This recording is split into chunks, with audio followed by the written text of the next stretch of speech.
প্রিয় বন্ধুরা, আজকে তোমাদের সাথে আলোচনা করব মূলত তোমরা যারা ক্যালকাটা ইউনিভার্সিটির আন্ডারে রাষ্ট্রবিজ্ঞান অনার্স নিয়ে পড়াশোনা করছো এবং 6 সেমিস্টারের স্টুডেন্ট।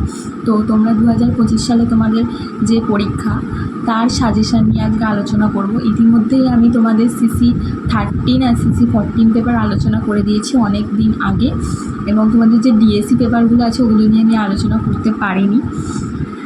আজ একদম ফাইনাল সাজেশান তোমাদের দিয়ে দিচ্ছি। খুব অল্প প্রশ্ন আমি রেখেছি, এগুলোর মধ্যে তোমরা আশা করি কমন পেয়ে যাবে। দেখো, তোমাদের ডিএসসি A3 পেপার যেটা রয়েছে পাবলিক পলিসি ইন ইন্ডিয়া, এই পেপারটার নাম। তো পাবলিক পলিসির ওপরে তোমাদের সাজেশান দেখে নাও। মডিউল 1 থেকে 15 মার্কসের তোমাদের যেগুলো পড়তে হবে, জননীতির তাৎপর্য বিশ্লেষণ করো। এটা কিন্তু খুব ইম্পর্ট্যান্ট প্রশ্ন তোমাদের এবছরের পরীক্ষার জন্য, এটা আসতেই পারে, ভালোভাবে এটা পড়বে।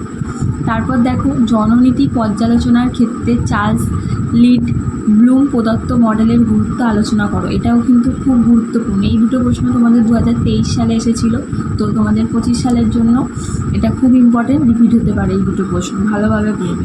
তারপর দেখো, জননীতি বিশ্লেষণ কী এবং জননীতি বিশ্লেষণ প্রক্রিয়া বর্ণনা করো। এটাও তোমাদের জন্য এই বছরের জন্য গুরুত্বপূর্ণ।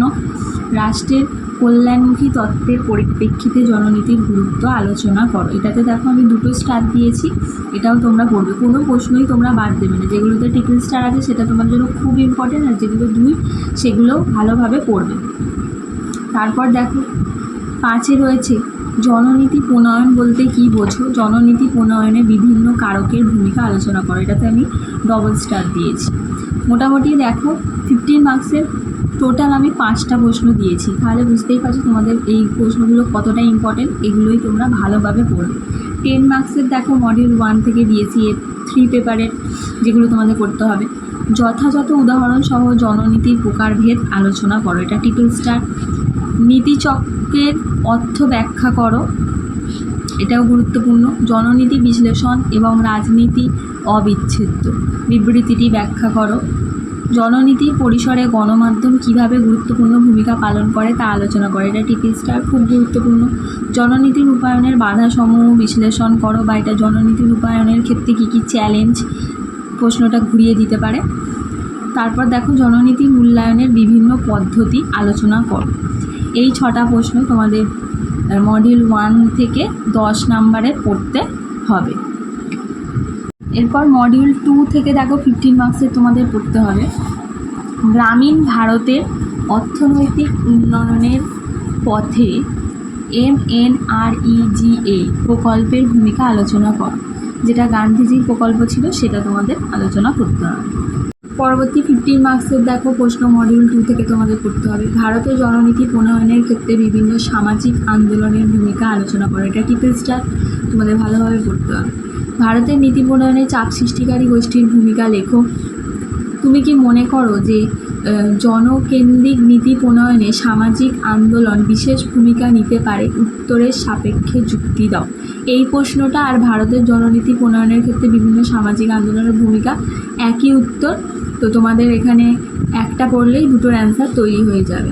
ভারত রাষ্ট্রের নীতি প্রণয়ন ক্ষমতার ক্ষেত্রে উদারীকরণের প্রভাব ব্যাখ্যা করো। তো এই 5টা প্রশ্ন তোমাদের মডিউল 2 থেকে 15 নম্বরের জন্য আমি দিয়েছি, তার মধ্যেও কিন্তু 2 প্রশ্ন সেম, তাহলে তোমাদের টোটাল পড়তে হচ্ছে 4টে। তারপর দেখো 10 মার্কসের মডিউল 2 থেকে পড়ে নিতে হবে ভারতের জননীতির কাঠামো রচনার ক্ষেত্রে জওহরলাল নেহরুর মতাদর্শ দৃষ্টিভঙ্গি পর্যালোচনা করো। নয়া ভারত সাক্ষরতা কর্মসূচি 2022 থেকে 27 মূল লক্ষ্যগুলি আলোচনা করো। 1991 সাল থেকে গৃহীত ভারতের বিলগ্নীকরণ নীতি আলোচনা করো। ভারতে দারিদ্র্য দূরীকরণ নীতি গ্রহণ গুরুত্বপূর্ণ কেন? এটা ট্রিপল স্টার রয়েছে, ভালোভাবে পড়তে হবে। আর নীতি আয়োগের গঠন ও কার্যাবলী সম্পর্কে লেখো। এটাও ট্রিপল স্টার। নীতি আয়োগের গঠন কার্যাবলী কিন্তু তোমাদের বেশিরভাগ CU এর আন্ডারে বেশিরভাগ কলেজেই তোমাদের ইন্টারনাল টিউটোরিয়ালে এই প্রশ্নটা দিয়েছে বারবার, এটা কিন্তু পরীক্ষায় আসার চান্স খুব বেশি। এরপর পরবর্তী দেখো, তোমাদের ডিএসসি A4 পেপার যেটা রয়েছে আন্ডারস্ট্যান্ডিং গ্লোবাল পলিটিক্সের ওপরে। এই পেপারটায় 15 মার্কসের মডিউল 1 থেকে তোমাদের যেটা পড়তে হবে সেটা দেখো, ইউরোপ, এশিয়া এবং আফ্রিকার আঞ্চলিক আন্তঃরাষ্ট্রীয় সংগঠনগুলি কিভাবে বিশ্ব অর্থনীতিকে প্রভাবিত করেছে উদাহরণসহ ব্যাখ্যা করো। এটা টিফিন স্টার, এটা তোমাদের 2023 সালে এই প্রশ্নটা এসেছিলো, তোমাদের 2025 সালের জন্য খুবই গুরুত্বপূর্ণ হতে চলেছে। দ্বিতীয় প্রশ্ন দেখো, সপ্তদশ শতাব্দী থেকে একবিংশ শতাব্দী পর্যন্ত জাতিরাষ্ট্র ব্যবস্থায় সার্বভৌমিকতার ধারণাটি বিবৃত করো। পরবর্তী প্রশ্ন দেখো, দ্বিতীয় বিশ্বযুদ্ধোত্তর পর্বে উন্নয়নশীল রাষ্ট্রের অর্থনীতির উপর ব্রেটন উডস প্রতিষ্ঠানগুলির প্রভাব বিশ্লেষণ করো। এটাও তোমাদের জন্য খুব গুরুত্বপূর্ণ। ইউরোপিয়ান ইউনিয়নের গঠনতন্ত্রের বিবর্তনের মধ্যে দিয়ে জাতিরাষ্ট্র ব্যবস্থায় যে পরীক্ষা চলছে তা আলোচনা করো। প্রচলিত সার্বভৌম রাষ্ট্র ব্যবস্থায় বহুজাতিক অর্থনৈতিক সংস্থাগুলি কীভাবে চ্যালেঞ্জ সৃষ্টি করেছে তা উদাহরণসহ আলোচনা করো। দেখো এবার 10 মার্কসের যে প্রশ্নগুলো তোমাদের পড়তে হবে। সমকালীন বিশ্ব রাজনীতিতে বিশ্ব বাণিজ্য সংস্থার তাৎপর্য ব্যাখ্যা করো। প্রচলিত সার্বভৌম রাষ্ট্র ব্যবস্থায় অরাষ্ট্রীয় অর্থনৈতিক কারকের চ্যালেঞ্জগুলি সংক্ষেপে লেখো।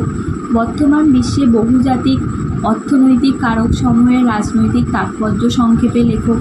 আধুনিক জাতিরাষ্ট্র ব্যবস্থার বিবর্তন সম্পর্কে লেখো এবং টিকা লেখো বিশ্ব বাণিজ্য সংস্থা। এগুলো ছিল তোমাদের 10 মার্কসের মডিউল 1 থেকে গুরুত্বপূর্ণ প্রশ্ন।